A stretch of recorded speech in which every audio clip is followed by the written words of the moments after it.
Hi Theo, Hi Sagar. welcome to India, Thank you. Third time I think now. I think it's my third time here. and this has been the longest perhaps Yeah, I think so. I think in it terms of probably a has chess to. event. In terms of a chess event and yeah, just in terms of days, yeah. Amazing. You know, Theo, we've done several interviews, but there's one particular interview which I've always wanted to do with you about Lichess was how does the site function or how does the entire operations of Lichess function. And I was once just browsing through the website and I saw that all the expenses of Lichess are publicly available, Yeah. Yeah. which is amazing, like the transparency that is there. And so I wanted, and when I opened it and I went through it, I saw like there were certain things that I didn't understand so deeply, and I thought if someone could explain it, like how does such a website function and what are the costs that are there that are, you know, what are these costs specifically, then people could better understand the functioning of the website that they are using. Sure. Yeah. No, I'll do my best. And yeah, as you say, the costs are public to everyone. You can go to lichess.org/costs, and there's a very large spreadsheet that we have, which is fully transparent with our expenses. We actually once had a senior executive from another chess platform once message us being like, "Hey guys, is this spreadsheet supposed to be public? And by the way, are you actually spending that much on servers?" is what they asked. So it surprised people in the past, like how transparent we've been with it. But lichess.org costs, and anyone can see how the charity uses donations and what the kind of annual expenses are. Right, and so maybe you could take us through some of the points. Sure. And where should we begin with? What is the major cost? Well, at this point, the major costs are actually kind of general personnel sort of costs. So people we have working for us as employees, or people we hire, on a short-term basis. That's actually now our number one cost. More than the servers. More than the servers. Wow. So I mean, the servers is actually the first thing that we have on the spreadsheet. And Keep it here, yeah. our sysadmin did this with the servers, so it's very detailed for anyone who's interested in the sort of kind of technology that we use for our hardware. It's fully bare metal rather than cloud for the people who like to know that stuff. It's not on cloud. No, actually, there's one small part which is on cloud, as I believe and understand it. We get some AWS credits for free or discounted from Amazon because we're a charity. So we have some aspects that use a bit of AWS, but the vast majority of it is just on bare metal, on actual, physical servers somewhere. Wow. And yeah, there's some very beefy servers there, and there's a lot of them.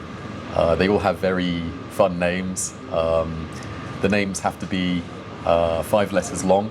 So, we sometimes try to play around with that a little bit. For example, our primary server for the database is called Kaiju, because if I remember correctly, it's like the 5th server, Kaiju. Oh. Because if I remember correctly, Kaiju in Japanese is like monster, because it's got to be a powerful server. And in the past, we had the secondary database one's called Archie.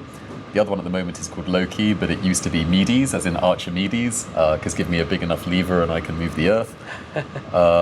And there's a few others there as well. For example, Higgs, I think we used to have one that was also called Bosons, as in Higgs boson particle. So a lot of kind of like relatively, niche references. Some not so niche. For example, the study database is literally just called study. It's a 5-letter word, so it works perfectly. And the communication one, for example, is called radio, again, because it does communication. And the puzzle one, for example, Rubik, as in Rubik's cubes. So so those are kind of the servers. So the total cost on the servers per year is $75,000. Yeah, a little bit over. This is, I think, technically slightly out of date, but not too much, and that's still the same sort of ballpark. We're around $75,000 a year on server costs. Can you tell me what's the sort of number of people coming to Lichess in a month and in a year, and like, do you have those numbers? I'm trying to to recall them. In a month, I think you're talking in the region of about 150 million visits of the website. across both the website app and the mobile app. We now have two mobile apps, of course, the new one and the old one. Which, by the way, is wonderful for following live games. Thank you for saying that. I appreciate it very much. So yeah, I think it's about 150 million visits a month, so quite a lot of traffic. It puts us into maybe around, according to these tools that gather that sort of stuff, about the top 300 websites in the world. So in terms of traffic, it's pretty up there. We get more than some big newspapers, for example, like Al Jazeera and stuff like that. Wow. So this number, $75,000 for such a big website, is considered to be normal, or how is it like? As I understand it, this is extremely efficient, like extremely efficient. And we're very lucky that much of this comes to our kind of lead sysadmin and the rest of the sysadmin team. Luca Bonnet is the lead sysadmin. He is a fantastic systems administrator, and he has a very understanding employer as well, Bears Tech, so he can spend his expertise and time helping us keep our server costs so efficient, basically. Wow. So big shout out to Luca. Yeah. And then we go to the next ones, which are like domain name. These are smaller costs. Yeah, exactly. And I think the sysadmin is Luca, whom you spoke about. Exactly. So he gets a very kind of, this is his salary of $1,500 a month. Yeah, and for his skills and talent, you know, this is really more just kind of thank you to some extent. But he is, you know, on call 24/7. Sometimes when Lichess has unfortunately had downtime in the past, you know, he'll be there at like 3, 4, 5 a.m. waking up to the alerts and trying to get Lichess back online. So how did he become part of the Lichess team? Do you remember? That's a really good question. Was it before you or? No, it was after me. If I remember correctly, it was around 2015 or 2016. And I think basically this guy just popped into like our IRC server, which is kind of like an old-fashioned Slack or something like that. And yeah, he just kind of said like, how are you guys doing your infrastructure? Like, I'm pretty sure I can do this a little bit more efficiently. And he got into like a long discussion with Thibaut. And at first, I think Thibaut was a little bit like, you know, who is this guy? Like, what does he know? But very quickly understood that Luca knew exactly what he was talking about, and that everything he was saying made a lot of sense. So yeah, from around 2016, I believe, 2015 or so, that's when Luca kind of got quite embedded within the team, and he's just been completely, you know, core ever since. Like, it's he's indispensable. He's actually also the charity president as well now. Wow. Okay, wonderful. And then we go to the content and community, which I believe is an expanding kind of a thing for Lichess, right? Like the amount of content that is being generated is now growing. That's true, yes. And I see the quality, the speed, and everything rising. Perhaps you have a huge role to play there. So first is the titled arenas. These are the prize money events that happen. Yeah, so content and community, you know, it's a really wide area. It covers a lot of things that we do. And as you say, it's been an expanding area, and that's partly, yes, perhaps to me, but also there's a massive team there, Armstark, Inked, Sergio, all of the guys there are, you know, absolutely indispensable. So the titled arenas, we have a prize fund arena once every 2 weeks with a guaranteed prize fund for you know, titled players. We recently began streamer arenas as well. You mean I can play, yeah? No? Yeah, you can, yeah. You'd be welcome to.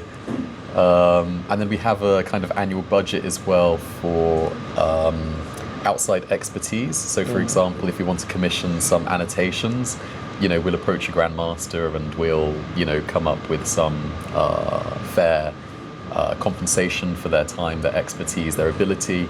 And that's the kind of budget where that comes from. It's, you know, annotations, written content, commentary, editing, hosting things, all of that sort of stuff. So that's one of our larger line items, actually, and along with the titled arenas, you know, it's one of the significant ways that we try to give back to chess professionals and people who have spent their time and life learning, studying, appreciating chess. Then you have fieldwork expenses. That's someone who goes on the field. Yeah, that's actually covering multiple things. So it covers the expenses when Lichess permits it, of going to tournaments and stuff like that per year, and also things like conferences. Like if we do technology conferences or something like that, it also covers that, and that's for a wide pool as well. So when I've sometimes had people who helped me at tournaments, for example, it would potentially come from this as well. Then we have the content coordinator, which is a part-time role, and the community coordinator, which is a part-time role. So these both began somewhat recently, I think the beginning of this year, and they generally oversee the area between the two of them. Essentially, they're kind of doing a lot of coordination, a lot of planning, and a lot of hands-on stuff as well. So yeah, they're completely indispensable. Also, big shout out to Fishy Vishy and Armstark who are doing that.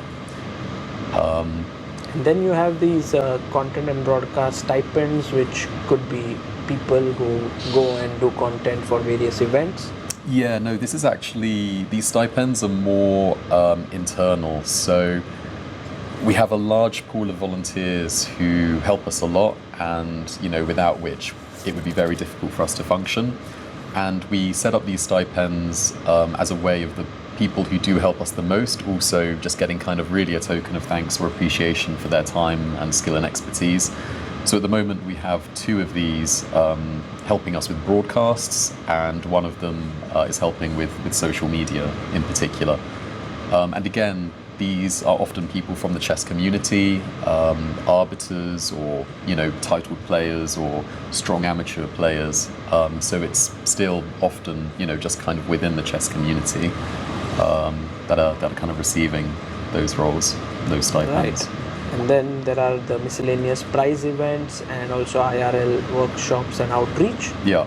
That kind of covers the content and community, yeah, that you guys have. Yeah, I would say as well, like in total, like content and community is another quite large portion of our expenses. But like as I said, a lot of it is about reinvesting directly into chess, the chess community, chess professionals.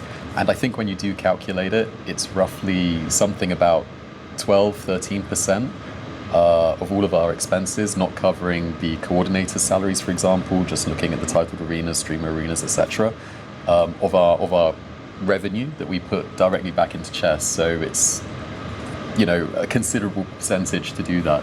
Nice. And then you have the development. I think that's one of the most important one.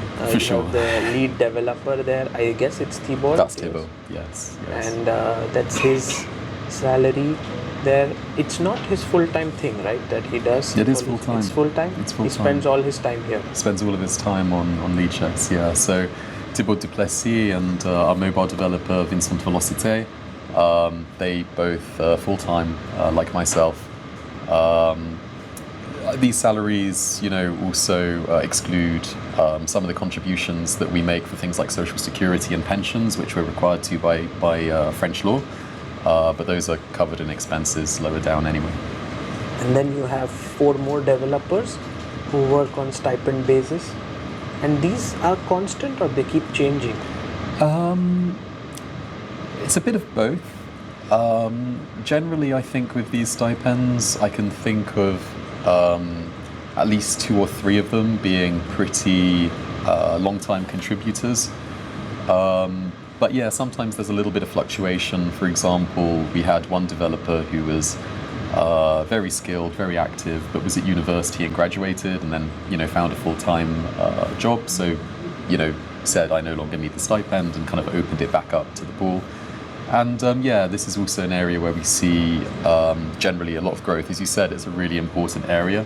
It's the core area that keeps Lichess functioning and what it is.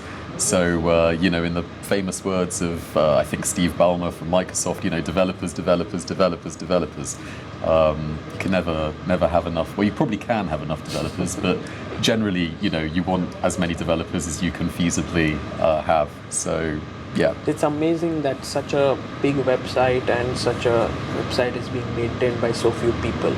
Yeah, I mean, a large testament of that is, Thibaut, like his work ethic, his ability, to develop in general is just, it's out of this world, to be honest. You can Someone actually said, watch him like, program. Yeah, he does it on Twitch, right? Exactly, yeah. Someone, my friend told me like he's like Magnus Carlsen in programming. Would that be right to say? I mean, I don't know so much about that, but from what I've also heard from my friends and contacts who are in the development world, I think a lot of people would say that sort of thing. That he's clearly a very talented developer, and Lichess is his vision, it's his baby. We're extremely fortunate to have him in that role and to have that vision, which has united so many of us from around the world and within the team to keep the charity going, and for us to put all of our efforts behind it. Amazing. And then you have moderation. That's moderation coordinator part-time, and this is basically moderating what happens on the website. Is that correct? Exactly, yeah. So that's moderation for things like content, what people say to each other, etc. Of course, fair play sort of stuff too. And you can see from this, we take moderation pretty seriously. It's another pretty large line item. We there have are 12 moderators with a pretty decent stipend to them. Yeah, exactly. So it's quite an important area. And we also have R&D there as well, which is, again, a bit of a smaller aspect, but it's kind of our research and development. So we put some funding into that as well. So moderators have the tools and all of the stuff that they need as well, can experiment a little bit with new ideas. And then we go to operations, where you come in. Yeah. You're the director of operations. How do you feel about your salary being publicly available? Generally people try to sort of put it away and, so this being available online, how does that make you feel? I don't know, I never really thought about it. I mean, Lichess is very transparent in that respect. I don't know, everyone else is, so... And I think anyway we do a public audit, so I think through the public audit it would potentially be clear anyway. So for me it's not really a big deal. So you are the number one there, director of operations, and in a way, from if we say like the pay is to show like how important someone is, you are right there with the lead programmer, and I think you also spend all of your time for Lichess. Yeah, I spend all of my time on Lichess. Whenever I've spoken to you, I see so much of passion. It's as if you are always worried about it, thinking about it, caring about it, and so on. So it's like your own baby. I wouldn't go as far as my own baby, but for me it's like a garden, which I've spent a lot of time on and tend to, and it's very impactful when you see a new fungus spreading on a tree that you've spent so long nurturing for, or a weed is cropping up somewhere that you've worked tirelessly to try and repair. And I think the garden analogy to some extent makes sense, because it's a team effort, and there's a team of gardeners who are spending their time and efforts trying to keep this garden beautiful for everybody to enjoy. But it's still very much Thibaut's baby. One of the elements here as well is, as I touched on, for a large part of my work as well, I do a lot of traveling as well. You've often seen me at events. And sometimes I kind of just, I'm very lucky to work remotely and flexible. So sometimes I just decide, like, I'll go to that tournament, and, that isn't always paid for by Lichess. Like, sometimes I just go there by myself. And it's kind of like, I think there's a term for it these days, like business leisure. But it's kind of like mixing the two things. I'll go to a, large tournament somewhere and meet with my friends and my contacts within the chess world, and work remotely from my hotel room, and also cover a chess tournament. So sometimes I do that sort of stuff as well. So everything apart from programming falls under your domain, yeah, in a way? Yes. I'm not sure how kind of formalized it is, to be honest, but at least to some informal sense, there's a lot of collaboration between myself and the coordinators, for example, the moderation coordinator, the community coordinator, the content coordinator. It's between us, really, where we discuss a lot of things, and a lot of the time I think because I've been there for so long and have a lot of experience, some of the decision making falls to me on those sorts of areas quite often. So that's a big part of it as well. Yeah. And you've been in Lichess for now how many years? I began volunteering for Lichess back in 2013, and I was fortunate enough to receive this role back in March 2021, roughly. Wow. So nearly 4 years now, 4.5 years Yeah. since you've been this. And then we have administration coordinator, part-time. Oh goodness, I feel terrible. That's another coordinator I forgot. Yeah. That's Cham. That's Charlotte. She is also, like all of the coordinators, indispensable and fantastic at what she does. And that covers a wide pool of things as well. It's a lot of kind of day-to-day stuff with all of these prize fund events, all of these kind of general expenses when we're paying grandmasters, etc. She often is handling those kind of invoices, the payments, that sort of stuff. A lot of the kind of correspondence as well goes through Charlotte. So amazing. And then you have 3 stipends there who may be helping you and Charlotte there.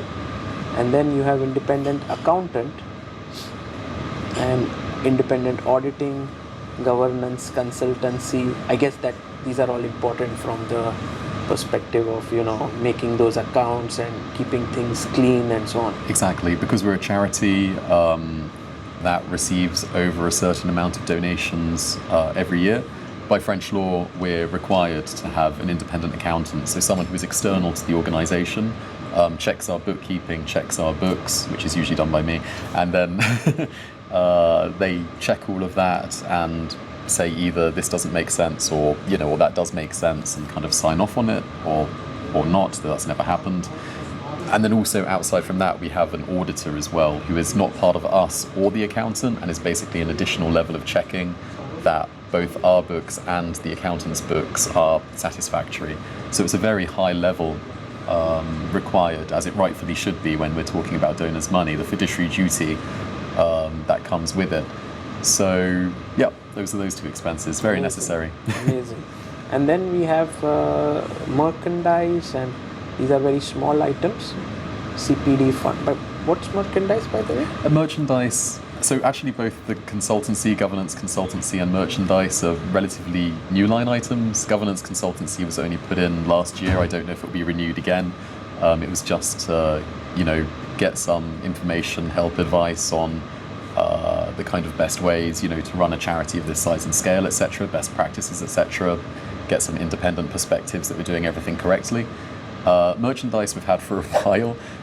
We've basically been planning to update our merchandise, which includes commissioning new designs and that sort of thing.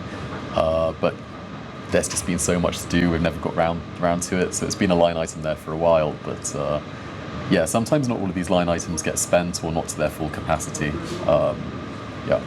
Merchandise is one of those. Right. And then you have, so these total services cost $51,791 a month. A month, yes. That comes to roughly $600,000 a year. Yeah, exactly. And there are still 2 more big expenses as well. Which is so we have the French Social Security pension contribute. This is for all the full-time employees. Well, the French full-time employees. So this is the contributions to their, pensions, and actually the part-time employees who are French as well. So, our legal contributions to their social security, to their pensions, that sort of thing. It's not like they all get that amount. It's split up proportionately between them. But I'm not French, so I don't receive this. Out of my salary, I have to contribute to this myself. So I pay my own tax and all that sort of thing in the UK. And the payment processor fees is there. So those are quite big, around 100,000 in all. And so the total cost of running Lichess per year is $723,000. In that ballpark, yeah. That's like it's not even $1 million. No, but it could be. That's the thing. At the moment, although we are providing Lichess on this budget, when you think about the scale of what is being kind of provided, the number of games, the number of users. Like the number of games says here per day is 5.2 million, which 5.2 million. is actually slightly out of date, to be honest. I think it's closer to 6-7 million these days. But you know, when you think about those sorts of numbers, it's a shoestring budget, and it's really only possible because of the love, the passion, the contributions of all of the people within the team, the wider community as well. It just As you mentioned, like would not be possible otherwise. the person who's doing the programming, and I mean who's not the programming, but he's The developer. sysadmin. Yes, sysadmin. Yes, yeah, He's Luca. like doing really high level work, but at a very small fee. So that's because he loves Lichess. Exactly, and I mean also Thibaut as well, for example, and you know, to some extent myself, although it's strange to say it. I mean, my background was originally in law. If I'd stayed in law, it may have, you know, financially have ended up slightly differently for me, and the same with Thibaut as well. If he didn't really believe in what he was doing, you know, he could certainly command a higher salary elsewhere. You know, Google or whatever, I'm sure, would pay him 10 times what he receives here, if not more.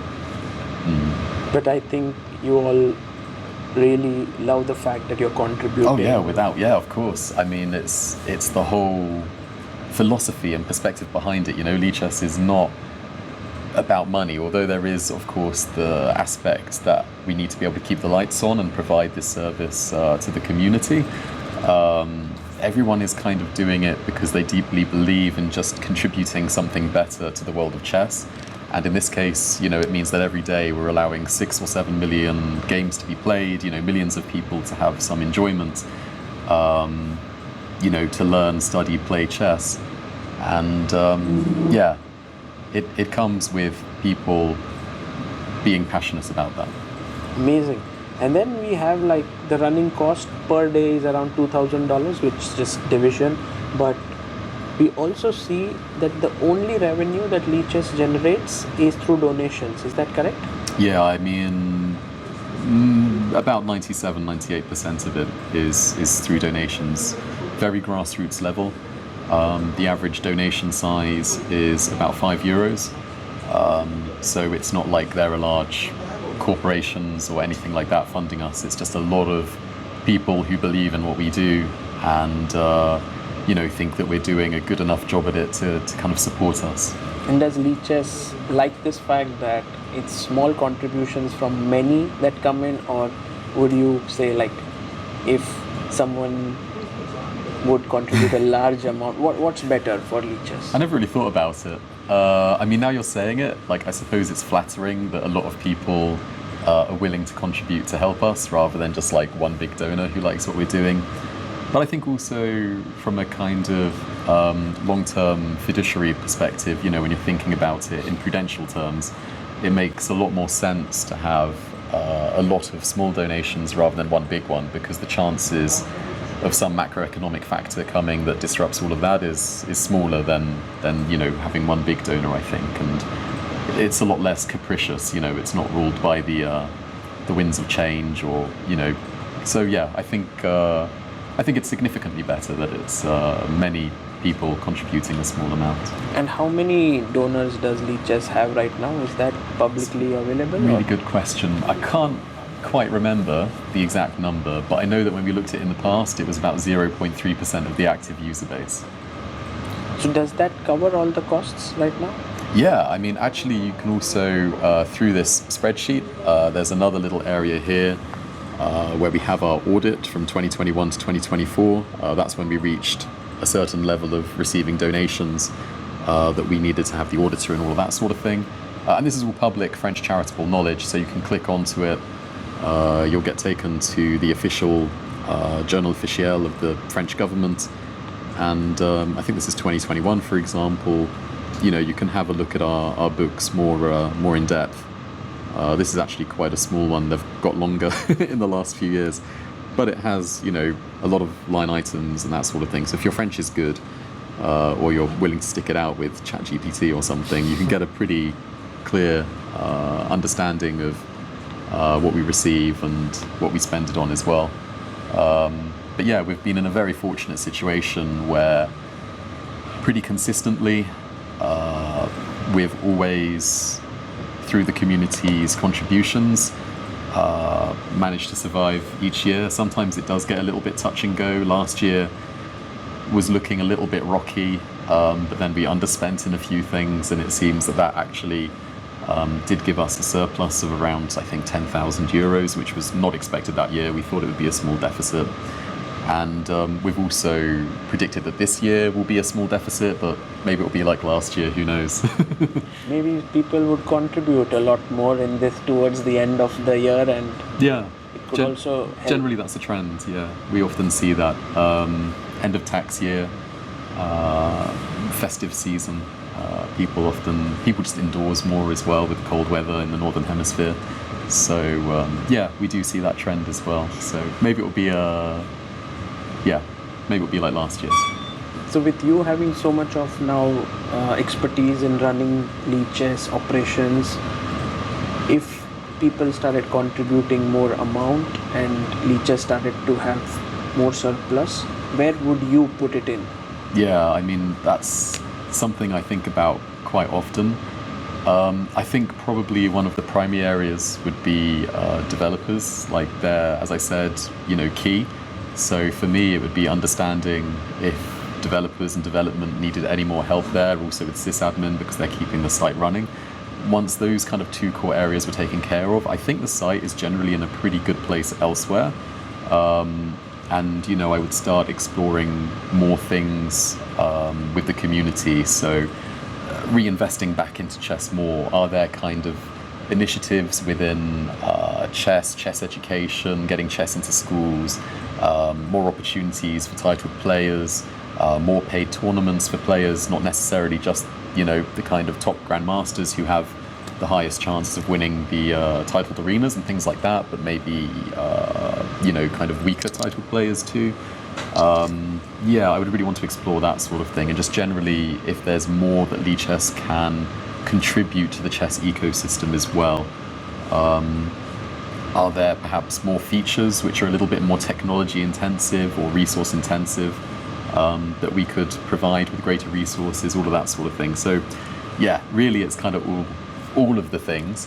But yeah, chess in schools, education, getting more amateurs, getting more kids, learning chess, understanding chess, that would be right up there in my opinion. And especially, you see the passion in India as well, for example. It would be fantastic to do that more in India. Actually, with your own charitable work as well. I mean, this work that you do in the orphanages, for example, is very inspiring. And again, that's the sort of initiative that we can potentially would love to be more involved in if we had the resources to do so, that sort of thing. And I think it's fantastic that you do that, by the way. I don't know if your viewers know that you do that, but they should.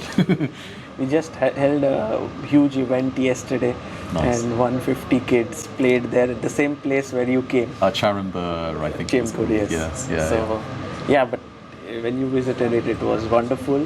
And also, I'm glad, Theo, that you found the time to sort of share this. I'm glad you found the time. You're a busy guy. So also, I mean, you're doing a lot of work here, and it's a long event, so it was really cool to know how Lichess functions, and it's very rare that one gets an insight into how such a complex website functions. And I'm very, very grateful that Lichess is, just transparent, open, and gives an insight into this, and is, very healthy, in a very healthy state, working towards the betterment of chess. So thank you. Thank you for those kind words, and again for going through this with me. I remember you have an accountancy background, so I hope that also, scratched that part of your brain again as well. Absolutely. Thank you, Theo. Thank you.